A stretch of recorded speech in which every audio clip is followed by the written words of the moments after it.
yi di circuler sur la toile tamit. du yoon de waru génn ci mbedd mi de. même certains documents administratifs. sax waruñu ci jot tamit. non parce que dafa am lu ñuy tuddee un document administratif dafa am destinataire. d'accord. Il y a des documents destinés au public. comme man ak yow neneen. mais il y a des documents destinés à un service restreint. Service restreint mooy un document destiné au service au service de la présidence warul génn présidence. D'accord. Un document destiné au service du ministère de l'Intérieur warul génn ministère de l'Intérieur. Un document destiné au ministère warul génn ministère yi. Un document destiné uniquement à la primature warul dépasser primature loolu la ñuy tudd ampliation mooy que ne document bii ci suuf dañ la naan diw ak diw war na ci jot. par exemple su ma doon bind lettre président de la République Diomaye Faye su ma bëggee mu dem ci premier ministre wala ci keneen ak keneen damay bind président de la République secrétaire général du gouvernement. Primature.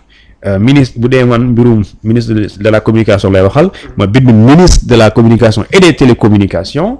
ba pare su ma bëgg mu dem ci lu ñu tuddee ARTP ma bind ARTP su ma bëgg voilà loolu la maanaam ñii ñooy destinataires yi. ñii ñoo ko war a jot. léegi nag ñii buñ ko waree jot keneen jot ko lu muy fuite. léegi fuite nag warul am. léegi nag xam fan la amee un avis de recherche comme si bees la bi nga gisee jéegi jóob bi Sénégalais yi bëri dina waaw ok dañ ko doon set comme ñaata avis de recherche moo am si àdduna bi si Sénégal. mais doo ko gis parce que yow du man maay wër. man seetuma tant que yow du yow waroo seet rek du yow la concerné. donc public bi n'est pas destiné à l'avis de recherche c'est destiné ak ñu mentionné ci kaw dañuy gis ñu ne police nangam police des frontières et cetera ñoom ñoo ko moom. loolu je pense que Seyni Faye on va gérer ça. léegi beneen bi mooy quand il est venu liñ koy xaar rek mooy jarul yéex jarul maa ngi sant sama yaay. jarul maa ngi sant sama jëkkër maa ngi remercier ñi ma soutenir wala maa ngi remercier journalistes yi loolu yëpp guddal jël la xam nga sëñ bi lan la. dañu laa tuumaal da ngaa détourné 30 millions anamu. fu mu nekk jënd naa ko di ana preuve bi laalu ma ko anamu. xaw ma ko ñu ne déet mënu nekk après coolu jeex. c'est à justifier. amul leneen yow daal lu mu mënti nekk rek justifier ko. yow neen problème bi mooy xaalis am na. waaye xaalis boobu am. direction bee ko moom dañ ne def ci yëfu direction bi def ci yëfu sénégalais yi. léegi rapport bi ne defoo ci yëfu sénégalais dañ ciy def xaw ma lan waaye nekkul ci soxlay Sénégal ko dugal léegi ñëwal nga wax ñu xaalis boobu mu ne c'est-à-dire que loolu jarul seen débat jarul wéy maa ngi sant sama jëkkër yi ñëw naa fi 8h ba 10h ba 18h maa ngi ñibbi mais loolu débat bi mooy yaa fi nekkoon di kër gi yaa fi nekkoon manqué na téléviseur ana téléviseur bi nag fu mu jaar. da nga naan manqué wul ñu dem xool déet fii la nekkoon gisuñu ko kon manqué na anamu loolu rek la léegi loolu yëpp jarul naan waaye tu sais sama xarit nga woon maa ngi remercier gardien bi loolu mooy lan da ngay guddal jël la waxal loolu lañ ko sant maintenant politiciens yi moo tax ma ne des fois dañ leen di tudd ci lu sérieux ñu ne di victimiser wu ñu wax lay indil preuve nga jox naan maa ngi waat ne di indi alxuraan téere loolu jaru ko. La répétition de convocation dans ce genre de situation là parce que yaa ngi koy wax jotoon nañ ko convoqué pour une affaire bi nga xamante ne c'était lié à une passation de service démb convoqué nañ ko déglu nañ ko woowaat nañ ko genre situation yi ñu lay convoqué di la convoqué waat sur le plan juridique qu'est-ce que cela signifie. Je pense que Ablaye Sylla. waaw dañ ko convoqué. ñu libéré ko.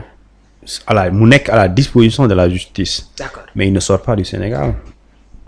Il ne va pas sortir du Sénégal moo tax keroog ma ne bu ñuy jàppee Ablaye Sylla day bu ñu ko woowee plutôt ba bàyyi ko ñu doon sikki sàkk ne xamuñu exactement kan lañu tere mu génn kon nañu leer ne Ablaye Sylla moom lu leer la moom bokk na ci ku doon sikki sàkk leer na. parce que liste boobu dama ne liste boobu nga waxoon naa ne amul. Gabriel Kane ana moom. dafa bokkoon ci liste bi. mu ngi Makka. waaw donc cette liste n'est pas. non mais Sénégal dañoo bëri caaxaan liste boobu man xamoon journaliste boobu xamal la fan la ko jëlee et tu penses que liste boobu bu dee dafa am bu dee nit yooyu nekkoon am na ñuy tere. mais liste boobu ñuy wax ne ñii ñooy ñuy tere liste boobu nekkul bu dëgg bi mais am na ñuy tere Gabriel Kane du nekkoon ci liste bi. mu ngi Makka mu ngi bisul démb mu ngi fa de. te jour bu ñu waxee ne dañ koo tere man woo naa ko 13h mu rappelé waat ma mun ma cuun yow journal bi ni ma ko liiree noonu laa ko liiree man maa ngi ci réew mi jotuma ne de temps yi war naa tukki na mu ngi màkk. foofu la ñu jaaral ni dugg sur le communiqué du bureau d'information de communication bi nga xamante ne moom la gouvernement bi génnee ci bile communiqué nag luñ siy mën lire mooy le gouvernement met en garde les auteurs de ces manœuvres que la désinformation et la diffusion d'informations fausses dans le seul but de discréditer les institutions de la République et à des fins électoralistes ne peuvent pas être acceptés. Monsieur Amadou Moustapha Ndiek Sarré, porte-parole du gouvernement. démb tamit mu nekkoon point bi nga xamante ne le doyen Mbow jot na ci indi des appréciations. Ça commence surtout par l'assainissement du milieu médiatique. C'est très grave que bind loolu. Je pense que PIT la tudd. D'accord. Je pense que un parti politique mu bind loolu et lu mu bind dafa garaaw parce que lépp loo bind te du dëgg lu garaaw la. parce que man su ma demee ba toog sama kër di bind article. D'accord. mu nekk li ñu tuddee un effort intellectuel et scientifique daa war a nekk dëgg nag. D'accord. Sinon dafa nekk lu garaaw parce que lu tax ma ne dafa garaaw benn dafay jur manipulation. dafay jur de mauvaise foi parce que bu dee li ngay wax du dëgg. lu ci jublu mooy manipuler li mu ci jublu mooy induire en erreur wala même pousser les Sénégalais wala ñi mu concerné à se révolter. Exactement. Alors ça c'est très grave. moo tax ma ne. wax baax na waaye booy wax na nekk dëgg. parce que bu fekkente ni nag par exemple ki nga xamante ni moo bind loolu et j'aime bien l'attitude du gouvernement. Exactement. attitude boobu laa bëggoon ñu adopté ci kaawu Kader. foofu tamit gouvernement bi mu def loolu laa bëggoon ñu adopté c'est-à-dire dafa am lu ñuy tuddee ci démocratie liberté d'expression et liberté d'opinion. Exactement. Liberté d'opinion mooy nit ki am na xalaat am na gisin ci mbir nu muy doxee ci réew mi mu wax ko bu koy wax loolu te dara fekk ko ci loolu la ñuy tuddee liberté d'expression léegi liberté d'expression boobu dafa am lu ñu tuddee la constitution du Sénégal moom moo ne les droits et les libertés individuelles et collectives sont des principes fondamentaux garantis par la constitution sous réserve du respect des lois. D'accord. Et ces lois par exemple sont au-dessus des libertés et des droits c'est-à-dire am nga droit dem fu la neex ci réewum Sénégal mais bu ñu indee couvre-feu amoo droit génn yenn heures yi. donc loolu mooy loi liberté bi mooy am nga droit dem Touba mais 20 heures bu jotee doo dem ça c'est la loi. Exactement. Léegi nag le gouvernement dañ ko waxal ñu ne bii dafa am yéene bëgg-bëgg wàññi salaire yi te ñu waxal ko gouvernement bi du dëgg ki jiite ki yore kàddu gouvernement bi génn ne li ngeen di wax ni du dëgg da ngeen di manipuler da ngeen di sos. jubóo leen sax waaye ñu ngi leen di araftu lii du jàll mooy soo leen ko defaatee ñu yóbbu leen ci kanamu yoon c'est comme ça démenti am na yenn kàddu yi il suffit juste nga def démenti mais am na yoo xamante mën nga ko yóbbu yoon par exemple Kader lu mu wax par exemple c'est quand même c'est man laaw mënuma ko comprendre mooy li tax mu ne mu tudd corruption quoi jëmale ko ci takk der yi parce que c'est dafa graaw loolu mënu ni ma koy comprendre ak keneen ni mu koy comprendre mooy ñii de ñoo war a tere gars yi di jàll waaye yaa ngi leen di taxer yaa ngi leen di accuser de corrompus et de passeurs waaw les passeurs xam nga ne bu leen jàppee kaso lañu jëm passeur maanaam ñii di jàll te di fexe gars yi dem loolu la ñuy tuddee les passeurs ou les convoyeurs yoon daf ne ñii dañ leen war a jàpp tëj leen léegi yow nga ne am na ñoo xamante ni des candidats à l'immigration clandestine bu ñu duggee ci bateau bi gaal bi ba war a dem ñi leen waroon surveiller tere leen yóbbu leen ci kanamu yoon ñoom ñoo ne waaw jox leen ñu dara waay mais loolu corruption la. loolu à la limite corruption la bu dee dëgg la complicité la léegi nga waxal ko ñooñu dafa am fu ñu bokk. ñoo bokk ci corps. D'accord. Léegi corps boobu c'est la police. Tu vas diffamer comme ça la police. Tu vas la diffamer comme ça quoi. léegi nag loolu boo ko waxee yoon nag mooy ñu woo la sëñ bi nga wax ñu exactement ci lan foo ko teg quelles sont les preuves. quelles sont les preuves ak exactement boo indee preuve bi nga indi na jour tel diw ak diw te loolu mooy lu jafe nag léegi nag bu dee loolu mënoo ko indi ki lay atte maanaam procureur moom du la atte d'accord lenn rek mun def classer dossier bi sans suite wala mu jàllale ko boo classé sans suite maanaam mu ne d'accord jibi sa kër garaawul parce que moom mënul atte procureur mënul atte léegi moom du muy def rek jël dossier bi yóbbu la yoon mandat de wala ñu atte la léegi bu ñu la attee ki lay atte juge bi moom mën na wax ne sëñ bi Kader li nga wax dafa rëy nag ñu ne ma déet waay lii bu ko waxaat waaye beneen yoon xam nga ne li nga def da ngaa jug waaye xaw ma da ngaa kii mais beneen yoon booy xool ne ci xool lu rafet waaye léegi juge boobu mën na ko jéggal mën na wax ne damay appliquer la loi de manière bienveillante njort xam naa ne yaa ko def waaye nag sénégalais nga modèle nga mosoo def lu ñaaw wala en tout cas mosoo ñëw ci kanam yoon loolu la ñuy tuddee les délinquants primaires mooy koo xamante ni mosu jotee ak yoon bokkul ak koo xamante ni dafa defaat récidiviste non boo demee dañ lay tëj ci dañ lay tëj koo xamante ni deful dara wala mosul def dara mu am lu ñu tuddee bonne conduite wala kenn xamalu ko ay def lu yoon tere wala amul problème ak yoon ak dig yooyu noonu dan ki lay àtte mën a sukkandiku mu ne wala na la tëj de en réalité waru nga tëdd waaye léegi doo tëdd sursis laa lay def par exemple Sidi Diop bu ñu appliqué woon loi bi day tëdd maanaam bu doon juge bi amul lu ñu tuddee cette appréciation da koy maanaam da koy yóbbu mu tëdd prison ay semaine wala ay weer.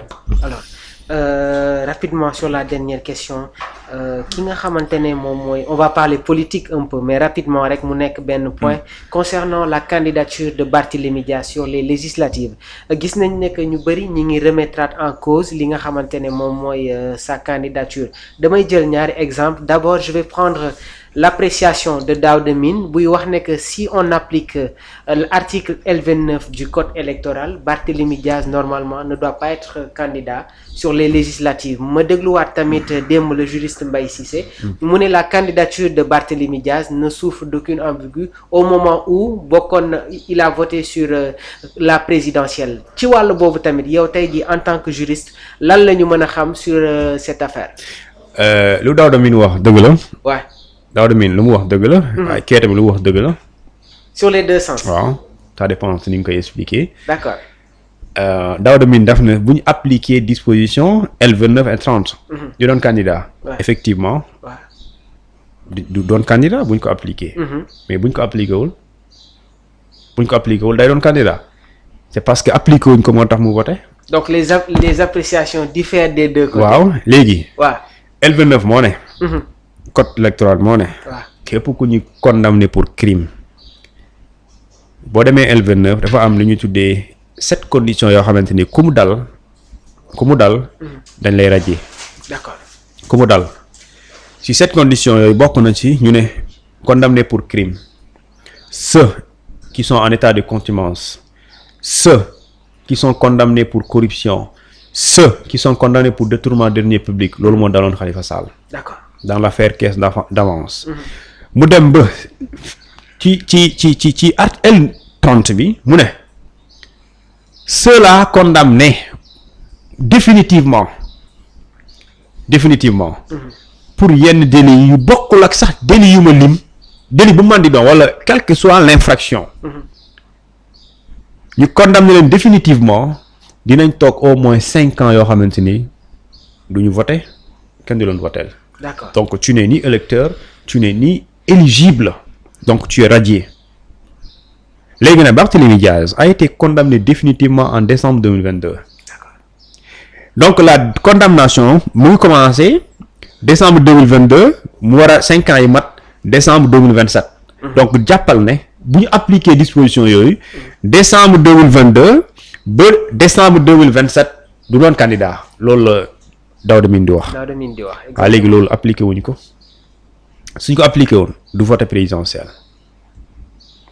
suñ ko appliqué woon du vote parce que voté na c'est parce que turam mu ngi ci fichier bi. d'accord sa tur bu nekkee ci fichier bi. kenn mënul wax radiation parce que radiation moo ñu génnee la. donc ku ñu génnee est-ce que mën na nu muy voté parce que booy voté boo demee ci lieu de vote bi.